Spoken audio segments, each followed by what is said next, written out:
مسلط ہیں ان کے خلاف اگر کوئی جڑی بوٹی تلف کرنے کی بات کرے تو وہ تمہیں ظالم نظر آتا ہے.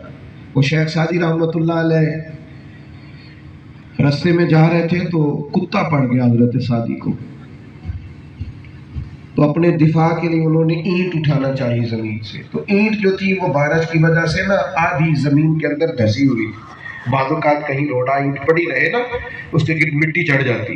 تو حضرت وہ اینٹ اٹھانے لگے تو آدھی زمین کے اندر تھی. کتا پڑ گیا، اینٹ اٹھانا ہے تو آدھی زمین کے اندر ہے. تو حضرت سعدی کہنے لگے کیسا عجیب دور آیا ہے، کتے کھلے چھوڑ دیے ہیں، اینٹیں باندھ دی ہیں. جو باندھنے والی چیز تھی اسے کھلا چھوڑ دیا، اور جسے کھلا چھوڑنا چاہیے تھا میرے خیال نہیں سمجھ آئی آپ کو بات. کتے کھلے چھوڑ دیے اور اینٹیں. عجیب بات ہے نا، جن لوگوں کو سپورٹ کرنا چاہیے تھا فلسطین کے مظلوموں کو، ان کے بارے میں بات کرتے سہمتے ہیں اسلامی حکمران. اور تھوڑی دیر کی ہے تمہاری حکومتیں، سدا بادشاہی رب تعالیٰ کی. تم کمزور ہو گئے ہو، تم نے اپنے آپ کو بزدل بنا لیا. تو حضور رحمت ہے، جہاد بھی رحمت.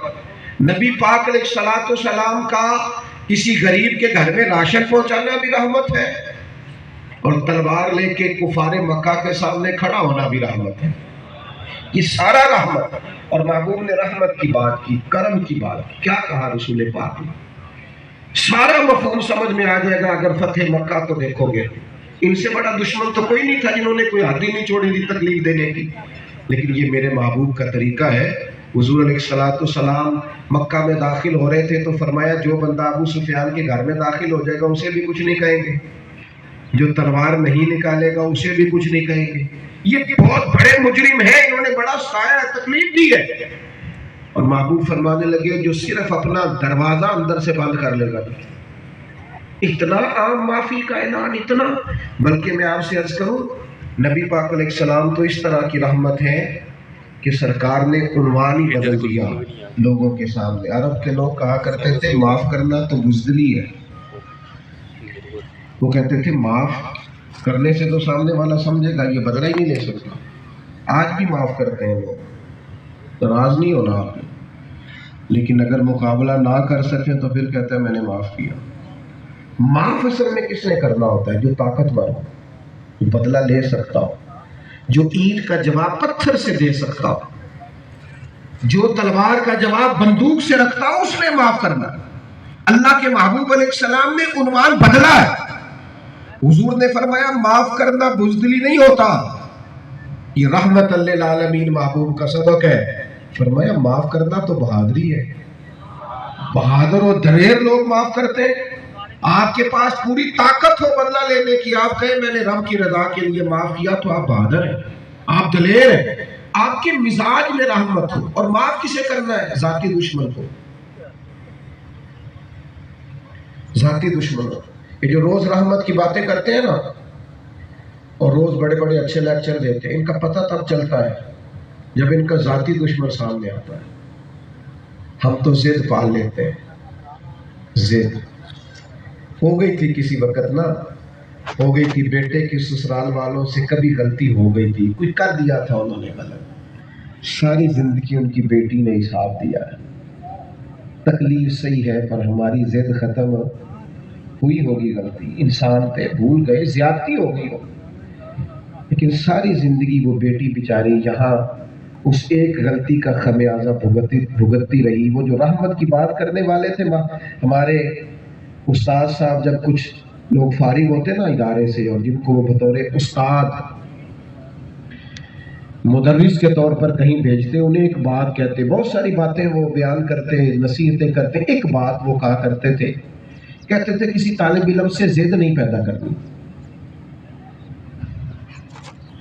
تو ایک دن ایک ہمارے دوست نے عرض کی حضور شاگرد سے بھی ضد ہوتی ہے؟ فرماتے ہو جاتی ہے.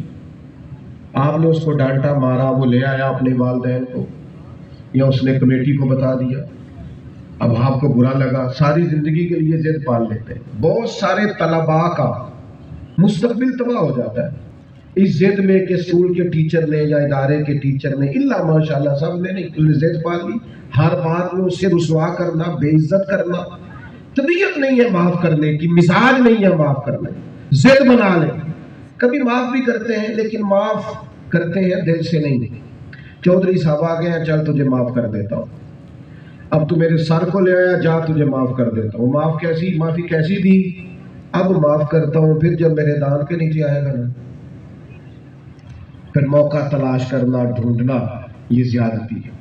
اللہ کے محبوب علیہ السلام نے جو سبق دیا ہے وہ اعلیٰ ظرفی کا ہے. آپ اپنے مزاج میں رحمت, ذاتی دشمن سے بدلا نہیں. ہاں مسئلہ عقیدے کا ہو, دین کا ہو, حدود اللہ کا ہو, تو اس پر محبوب بھی جلال فرماتے.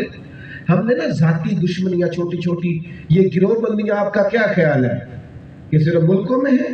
ایک دفتر میں اگر 5 لوگ کام کرتے ہیں تو 3 کا گروپ علیحدہ ہوتا ہے, 2 کا الگ ہوتا ہے. گھر کے اندر جو گروہ بندیاں ہیں وہ الگ ہے, خاندانوں میں جو گروہ بندیاں ہیں وہ الگ ہے. ایک امام صاحب مجھ سے کہنے لگے, میں بڑا تنگ آ گیا, پہلے 2 گروپ تھے, اب 4 ہو گئے مسجد میں, کس کس کی بات ماننی ہے, کس کس کے کہنے پہ ٹائم تبدیل کرنا ہے. اللہ کے گھر میں نماز پڑھنے آنے والا, تھوڑا سا اپنی طبیعت کو کشادہ کریں. ذاتی دشمنوں کے بارے میں اتنا سخت گیر ہو جانا, انسانوں سے کوتاہیاں ہوتی ہیں, لیکن ہمارا مسئلہ یہ ہے کہ ہم اپنی ساری غلطیوں سمیت اپنے آپ سے پیار کرتے ہیں اور دوسرے کی ایک کا پتہ چل جائے ہمیں. اچھا, پھر دوسرے کا صرف شک ہوتا ہے, اپنا تو پاک ہوتا ہے نا. دوسروں پر شک کی بنیاد پر بھی ناراضگی, اور اپنا پکا پتہ ہے میرے اندر یہ کمزوریاں ہیں.